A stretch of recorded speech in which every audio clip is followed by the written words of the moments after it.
Well, I would say, first of all, thank you to the people of Atlanta and to the people of the Peach Bowl. This has been a fantastic week. The hospitality has been incredible. They've certainly treated us like kings, and there's been nothing that we've needed that we haven't gotten. They've certainly gone overboard for us, so we really appreciate it. And going to the College Football Hall of Fame, by far for me, the history of college football, and unfortunately now at my age, I'm part of that history. But it was really quite an event last night. Glad you enjoyed that, Coach. All right, we're going to go ahead and jump right into questions. We'll take our first question from Graham Cap. Hey, Graham. Randy, question about Peyton Thorne and what you see from him as a quarterback, sort of developing through the season as a first-year starter. What you saw from him early and maybe late, and your evaluation of what he brings. Well, Graham, I believe being a son of a football coach, that there's no better position for a son of a coach than a quarterback, and I believe you see that in him. He is a coach on the field. He sees things before they happen. I believe he's a great leader, and he runs that offense efficiently. I also think he's a very good athlete. He runs very well, way better than you want him to, and is as accurate as any quarterback we've seen this year. So it doesn't surprise me a lick that they're one of the top 10 teams in the country based on watching him play and lead their offense. Thank you. All right, next question from Jonathan Schott. Go ahead. I think you're on mute, Jonathan.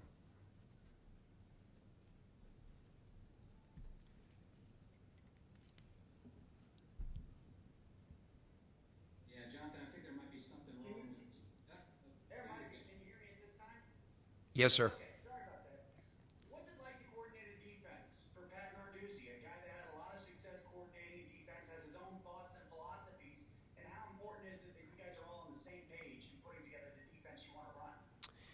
Well, Jonathan, the beautiful thing about working with Coach Narduzzi is that I have a mentor that I can rely on to go over and ask questions. He comes in and we talk about the defense and where we want to go, what we want to do. I specifically came to Pitt to run his defense and learn it. I was at a rival school for 12 years and was able to watch him over the years.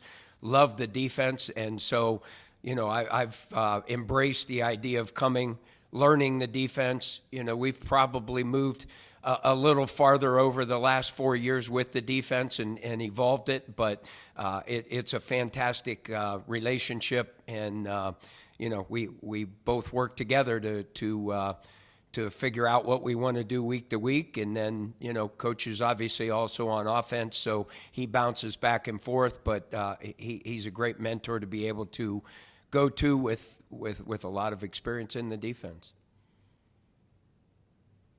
All right, we'll go next to Jim Hammond. Go ahead, Jim. Randy, thanks for your time. Obviously Walker is not playing for Michigan State, but what kind of still stands out about defending the run when you play Michigan State? Well, I believe they're a big offensive line. They're a typical Big Ten offensive line. They're physical, they're athletic, and I believe they still have plenty of good backs in their system. I believe it's a good system offense, so I don't see them losing a lick of running ability. Walker was a great running back, but I believe based on what I see, they'll still run the same offense and run it just as efficiently. It'll be a real challenge to stop them, John. Next up is going to be Johnny McDonald. Go ahead, Johnny. Yeah, Randy, just looking at this defense over the last really few years, big picture, right? Second right now in sacks in the country. I believe you guys finished tied for second or third the last two seasons. I mean, what has it been really the last 3 years getting after the quarterback, creating havoc? How have you guys really been able to do that? Johnny, I think it's a mindset that we have as a defense. We talk all the time about going and making big plays. The guy who leads the country in tackles usually isn't a guy that anybody knows because they're not very good on defense. The guys that we know that are making big plays, tackles for loss, sacks, interceptions, those are guys that move on to the next level. And so we talk as a defense about making big plays. And I love you said the word havoc, because that's kind of our mantra with defense, is that we try to create a lot of havoc, affect the quarterback, affect the running back, and really, quite frankly, we try to affect the offense with the way we play. If I could follow up on that, how impressive you've been with the linebackers, specifically this year, in doing that and creating havoc when, obviously your defensive line has gotten after it too, but losing guys like Patrick Jones or Rashad Weaver, to have, Phil Campbell, Cam Bright, Johnny Patricia, and these guys get after the quarterback this year? Well, Johnny, as we talk about it, we don't talk about a specific player or a specific position. If a linebacker makes a sack or a tackle for loss, it's probably because the other 10 guys did their job so well.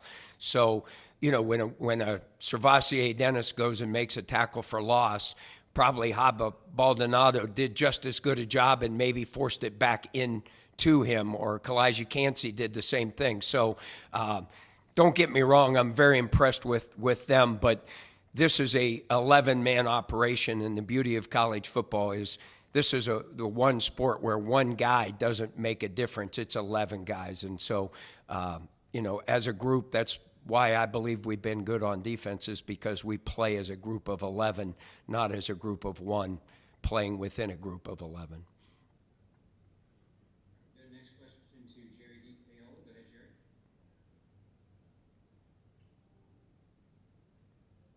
There you go. Randy, hi, how are you today? Hi, Jerry. How are you? I'm doing great. I was wondering about this year's defense, and what you said they played together. Okay, how difficult is that for a coach to get kids to play together when a lot of kids want to get sacks and want to show off for the NFL?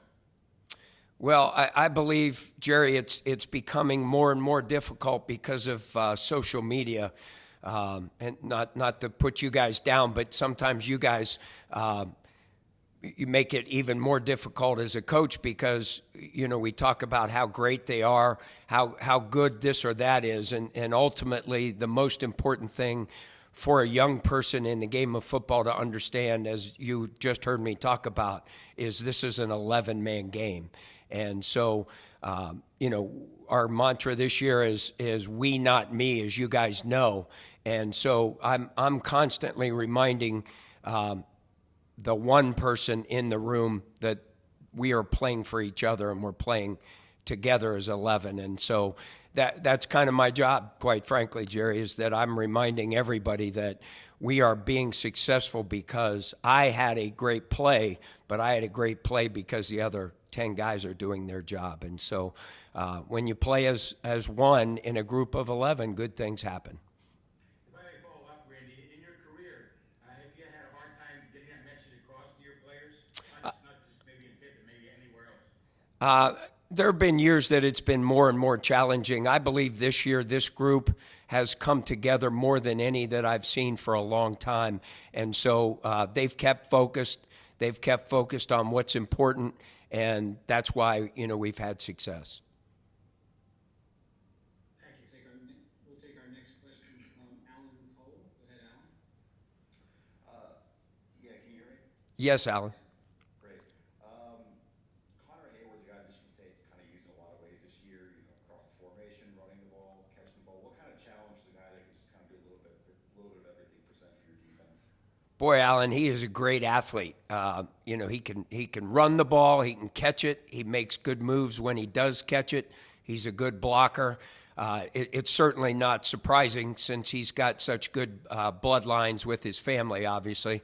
We get to see, I believe, his brother every day out there on the field, at practice for the Steelers. So it doesn't surprise me a lick. But, yes, he's a multiple athlete, and he gives you many challenges because of that athleticism. We'll go next to Jim Hammond. Randy, I know you guys play a lot of cornerbacks this year, and obviously Lamar Mathis is not playing. So how have the other guys kind of stepped up this week, without him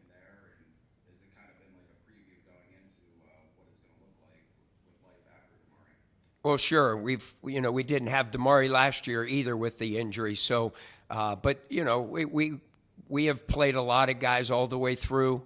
I haven't seen a lick of problems at all. We've played all of the guys that will be playing in the game, many snaps. So I don't think you'll notice a great difference. Damari was a great athlete and a great football player, and certainly will be missed.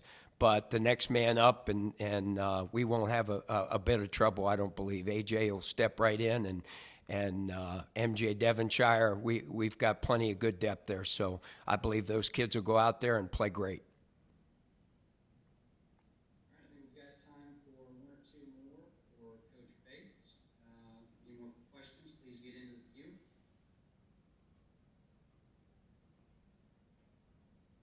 I'll go back to Jonathan. Coach, Western Michigan game was a long time ago now when you think about it. But when you look back at that and how your season has progressed from that point, what are some of the lessons from the Western Michigan game that stand out?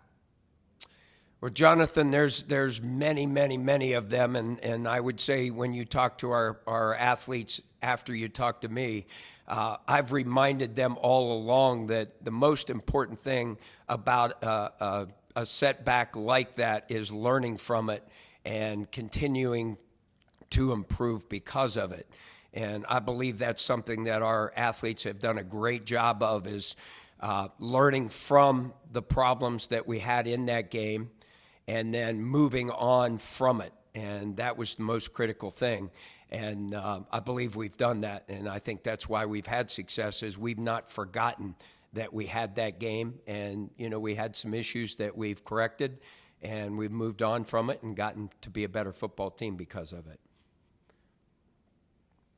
We'll take our final question from Johnny McGonigal. Yeah, Randy, throughout the season, has there been a guy or two on the rocks on the scout team for your defense that has impressed you? Those guys roll in so much, Johnny. It's hard for me to tell you a specific guy on offense that has, excuse me, has really done it. The whole group, though, I will say to you this: we've probably had the best group of rocks, our scout team, that we've ever had. Those guys have embraced their role more than any, and our offensive line, they get beat up every day by Haba and Kalijah and all those guys, and they keep coming back and doing a great job. And I would say there's certainly kudos to that group, because that group has helped us to be better, and as a group probably made us better because it's been the best group we've had. All right, Jerry, we'll give you the last question here, Jerry. Thank you very much, Matt. Randy, you were at Northwestern a long time, and you had some success there. You had a secure situation. Came to Pitt to be a coordinator. Was there anything beyond the fact that you had a chance to be a coordinator that attracted you to the Pitt job? Well, being a more aggressive defense, we were a very vanilla, more of a base type defense at Northwestern, and the aggressiveness of the defense that we're running now is really the thing that attracted me the most, Jerry. And I believe to go back to the question that was asked earlier about the sacks and tackles for loss, that's what I embrace as a coach. That's kind of my mentality, and so it fits in very well with what I believe is a defense coordinator. Thank you. I'm doing well. So, obviously Michigan State, they were centered this year around Kenneth Walker, and obviously he's not playing, but, what kind of challenges do you see from them, just playing them without Walker? I think he was a huge part of their offense, but they still have great players, their quarterbacks, their O-line, and I'm sure they have a lot of running backs that are ready to step up and take his spot. So it's still going to be a tough game, but we're going to stop him. All right, we'll go next to Jonathan Schott. Go ahead, Jonathan. Hey, Coach Bates talked about the Western Michigan game a bit. I know it was a long time ago, but when you look back now at how your season has progressed since then, what are some of the lessons that you all took out of that Western Michigan game? Yeah, as you said, it was a long time ago, but it seems like yesterday. It was a tough loss, but I think we've learned a lot from that game. It's been a huge moment in our season. We changed a lot of things in our defense, and in my opinion, that's what allowed us to have the season that we had after that game. You know. All right, we'll go next to Alan Cole. Go ahead, Alan. Hey, you mentioned Peyton Thorne there a couple questions ago. When you turn on the tape on him, what jumps out about his game and trying to stop him? I think he's a really good quarterback. He leads his offense in a great way. He's good at throwing the ball, but I feel like it's not an ACC quarterback. It's not a double threat like older quarterbacks that we faced throughout the whole year. So we're gonna get after him for sure. All right, still plenty of time with Hava. Who's got the next question? All right, we'll go back to Jim. Go ahead, Jim. Well, obviously you're on the defensive side of the ball, but what's the vibe been around the team without Kenny there, kind of leading you guys? I would say that nothing has really changed. Nick Patty has stepped up. He took Kenny's spot. He's working hard. He's getting ready to play and play to the best of his abilities. And I'm sure he's going to have a great game. And other than Kenny, we haven't lost anybody. We still have Jordan. We still have our O-line. So I don't think that much going to change. Next up will be Johnny McGonigal. Yeah, how for the last 3 seasons now, you guys have ranked near the top or tied for the top of the country in sacks. Does that surprise you at all, given the mentality and the talent in the room that you guys have? Not at all. One of our main focuses is to, as Coach Bates said, create havoc, to destroy their offense. We're really aggressive with our D-line, with our linebackers. We get after the quarterback. We get TFLs. We're always in the backfield, as we always say, part in the backfield. So I'm not impressed that we almost every year lead the country in sacks, and I think that that's going to keep happening because that's what our defense is. We'll go back to Jerry. Buongiorno. I was wondering, Hava, when you walk down the street, it's hard to tell whether you're an NFL defensive end or a college defensive end. You've been at Pitt now 4 seasons. How eager are you to test yourself at the other level, the next level? Buongiorno. Well, surely that time is going to come. It's not my main focus at the moment. I'm just taking it game by game. Right now I'm focused on Michigan State, but surely I always think about that next step, about taking that leap and just going to the next level.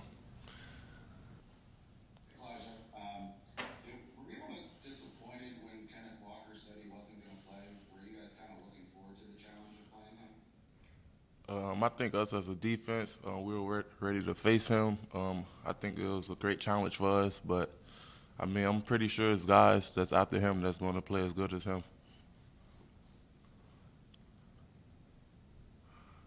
Back to Johnny. Go ahead, Johnny. Yeah, Elijah, for you personally this season, where do you think you've made the biggest improvement from this point last year to now? I think I've became a more vocal leader off the field. I think I've helped my team a lot. Does becoming more of a vocal leader, if I can follow up on that, help you from a confidence standpoint on the field, being a regular starter? Yes, I think that helped me mature off the field, and then it also carried on the field. And I got guys like Savassier and Brandon Hill that pushes me to stay on top of myself. Jonathan, you're next. Hey, Elijah, I wanted to ask you about the Western Michigan game. I know it was a long time ago. Asked Coach Bates about it a few minutes ago, and he said to talk with you guys about it. When you look back at that experience, it was a long time ago, but what are some of the lessons that stuck with you in your defense after Western Michigan? I think that Western Michigan game just added fuel to our fire. we pretty much learned from that game and picked it up ever since.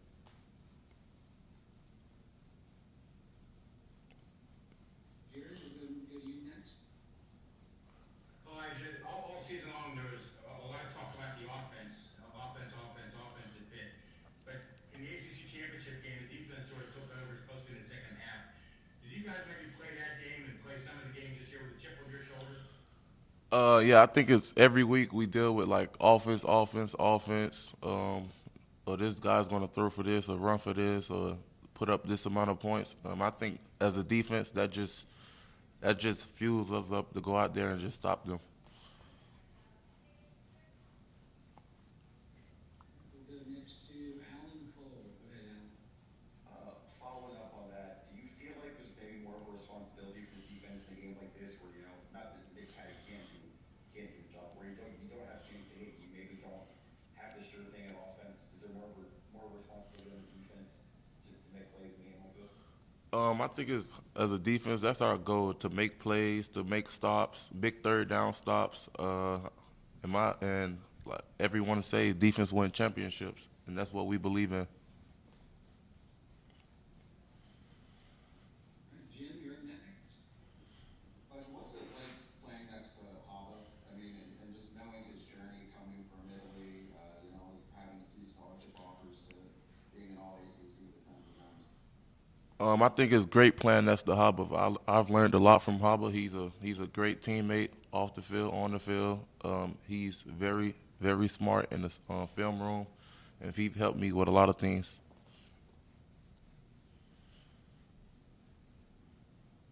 Time for a couple more. Elijah, next question, please. Who's up?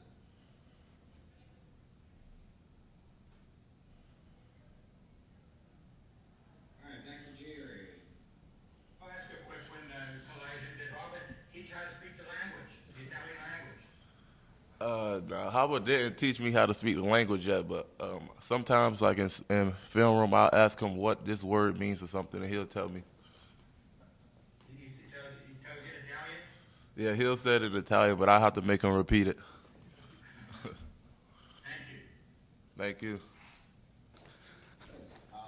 So obviously the talk this year about Michigan State was obviously Kenneth Walker in the running game, but when you look at their passing game with Thorne and some of their receivers, what kind of stands out about defending them? Yes, sir. Kenneth Walker was a big part of their offense, and you always want to go against guys like that when playing at the in the college level, just to experience the atmosphere, experience the game. But playing versus those receivers, they also have a nice, good set of receivers too. So, seeing that he is gone, we would just want to make sure the defensive backs and the back seven can make sure everything is handled back there, and we'll take care of the run.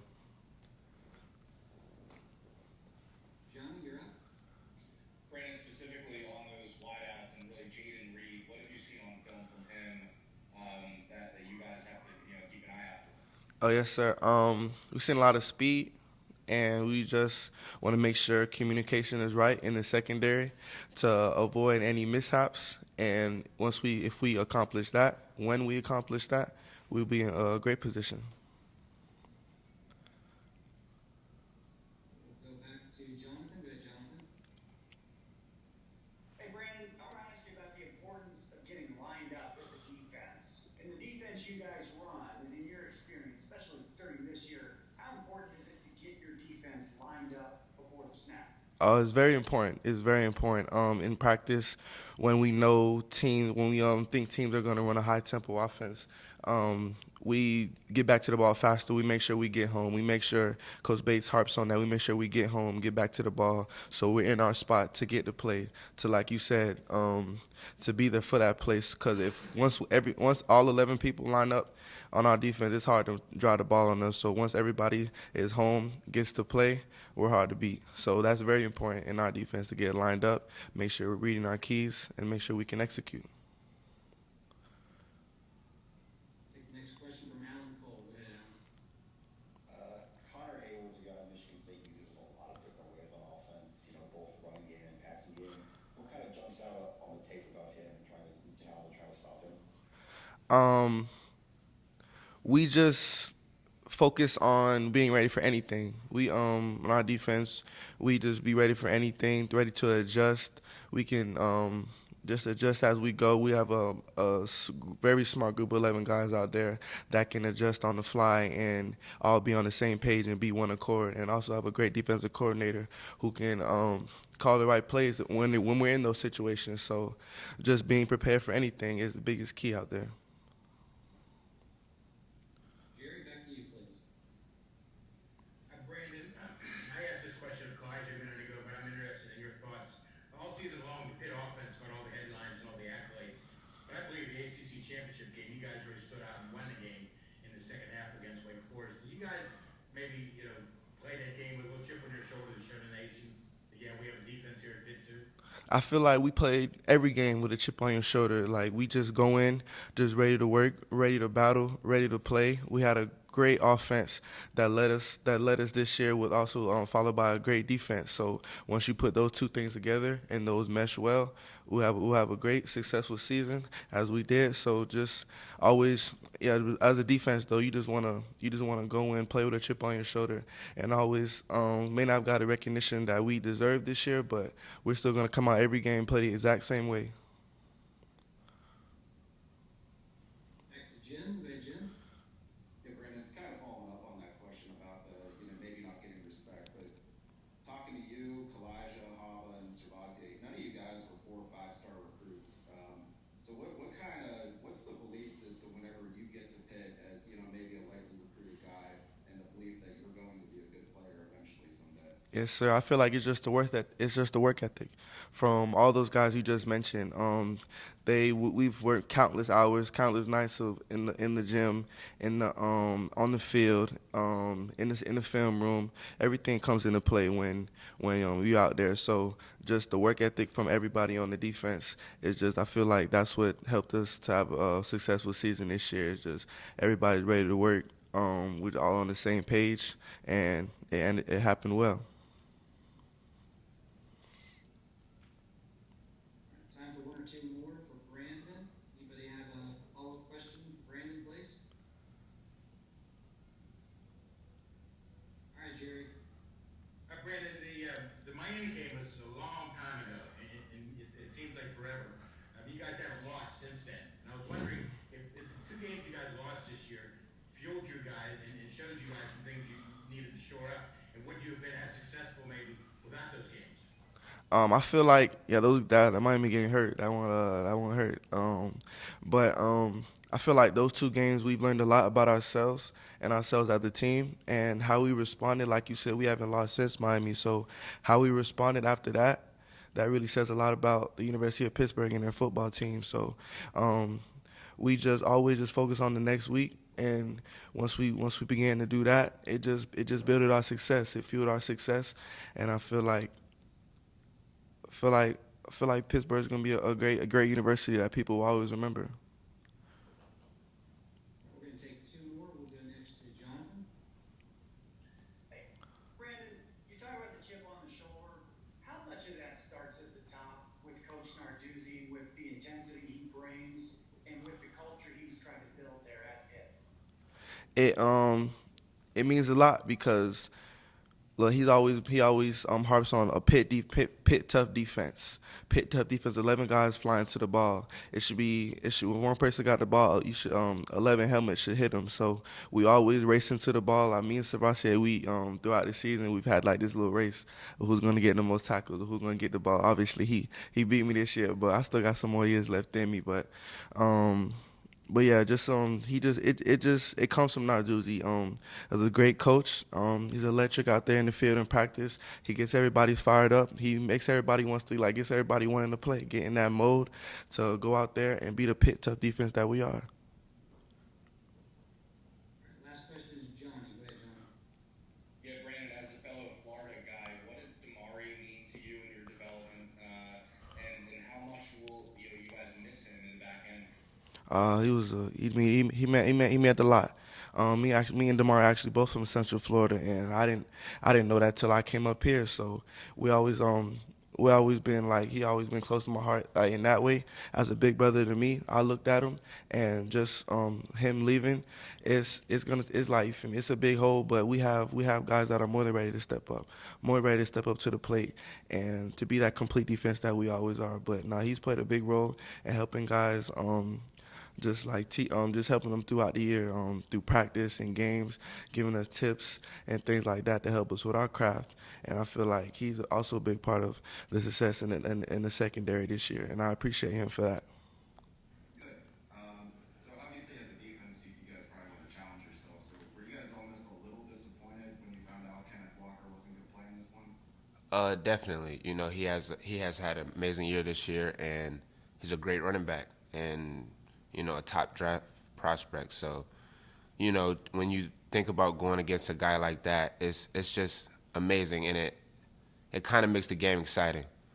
And I know our Kenny is out as well, so it's not a complete game, but you know, with those two guys, you know, if they played, it would be an amazing game and an amazing experience. Go to Johnny next. Play Johnny. Yes, Sebastian, you mentioned your Kenny Pickett not playing. Without Kenny, do you feel like the defense and really everyone else on the team has to step up in a little extra way? Obviously, with him being such a big part of your guys' success this season.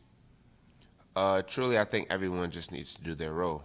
You know, if everyone does their role, I really think we'll be fine. And that's been the story the whole season. Everybody do their job. Everybody wins their one-on-one. And if we can do that, you know, we'll have success in this game. Next question, back to Jim, please. Yeah, with the linebackers, obviously you guys have a lot of seniors. So what have these past couple weeks been like? You know, maybe with some of the younger guys working, and who are some of those younger guys you think can step up in the spring and next season? During this week, it's definitely been more developmental. And, you know, just me getting used to, or everyone getting used to each other. And I think Bengali is going to be, you know, coming in next year, and he's going to be ready to step up to the plate. I think he is now. And, you know, me and him been in the film room a lot. You know, he's been basically my little brother, really. He's been by my side. He's been taking notes. He's been doing everything he can. And to be honest, I think he's ready, and I think he'll be ready to go whenever. Next we'll go to Alan Cole. You mentioned this week taking on more of a developmental role or developmental kind of practice. What does that look like, and how is that kind of different to maybe a regular practice during the week or during the season? It's not really different at all. It's just, you know, those guys getting more reps that are valuable. I'm not saying reps aren't valuable. Reps are very valuable, but more reps that, you know, can help him work or help them work their craft. And, you know, like I said, get used to each other and get used to who they're around and playing with. I can follow on that.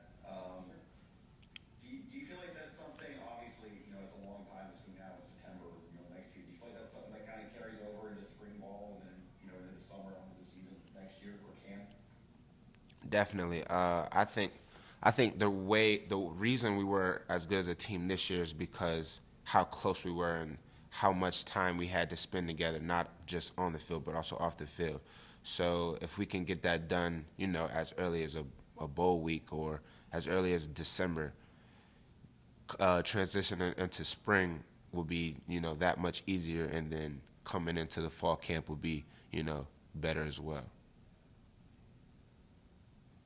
Back to Jerry for the next question.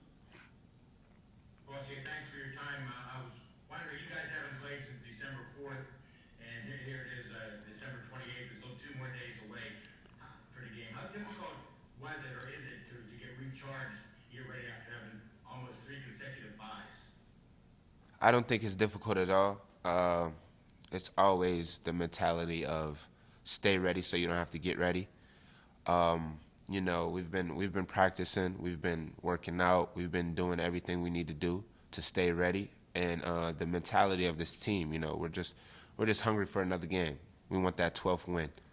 So I think, you know, we're not worried about having 3 byes in a row or 3 weeks of, you know, not playing a game. I just think we're ready to go more than anything now. Jonathan, you've got the next one. You talked about the value of the 12th win. I wanted to ask you from a player's perspective, the value of preseason rankings. It looks to me like neither Pitt nor Michigan State were ranked in these preseason polls.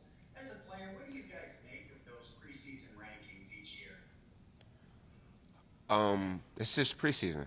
You know, you still have to come through and follow up with the season. You have to play your best out every game and do things like that. So, you know, me as a player, I don't really worry about, you know, all the media hype and everything like that, because at the end of the day, we have to come out there and execute the plays, put on pads, hit people. So it's a lot into that. And the preseason rankings, to me, honestly, doesn't really mean anything, because honestly, it's like a lot of people look down on Pitt, and it hurts to see. So it makes you play with a little bit more fire as well. All right, we still have a couple more minutes with Sebastier. Anybody have a final question here? All right, back to Jim. Go, Jim. Boss, sort of on that same light about disrespect, I mean, the 4 defensive players we talked to today, you, Hava, Elijah, Brandon, none of you guys were 4 or 5-star recruits, and you guys were big time. What's the belief system, though, once you get to Pitt, that you guys believe you'll be a good defense even without all the 4 or 5 stars? It's a lot to it. And I think my biggest thing was, and a lot of guys you just mentioned, was, you know, once you get that opportunity, make the best of it. That opportunity does not come twice. It does not knock twice. So once you really get a hold of that opportunity, please go forth and, you know, put your best foot forward. And once you do that together as a whole defense, 11 is 1, amazing things can happen. And I know you witnessed it this year. So that's the mentality of this team. The mentality of this program is like, once you get that opportunity, just make the best of it.